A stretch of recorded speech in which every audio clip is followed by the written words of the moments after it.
নমস্কার বন্ধুরা, আজকে বিকালে চায়ের সাথে এই চপটা বানিয়েছিলাম। প্রথমে দুটো ডিমকে সিদ্ধ করতে বসিয়ে দিয়েছি, একটু নুন দিয়ে দিয়েছি। এবার পেঁয়াজ কুচিয়ে নেব এবং সাথে রসুনটাও ভালো করে চপ করে নিলাম।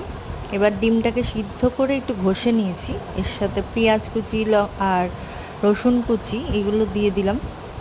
একটু ফোঁটা হলুদ গুঁড়ো, নুন দিয়ে দিলাম স্বাদ মতো, একটু মশলা দিয়ে দিলাম, একটুখানি লঙ্কার গুঁড়ো দিয়ে ভালো করে মেখে নেব। এবার কাটলেটের আকারে গড়ে নিয়ে রেখে দিয়েছি। আর এইদিকে ডিমটা একটা বাটিতে ফাটিয়ে নিয়ে একটু নুন দিয়ে ভালো করে ফেটিয়ে রেখে দিলাম।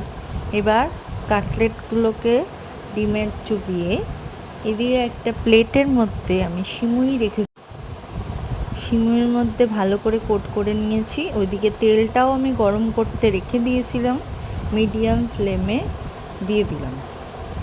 ভালো করে এপিট ওপিট একটু হালকা বাদামি রং করে ভেজে নিলাম।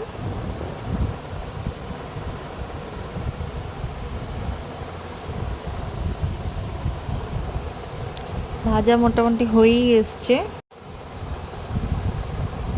এবার প্লেটে নামিয়ে নিয়েছি, সাথে দুজনের জন্য 2 কাপ চাও বানিয়ে নিয়েছি।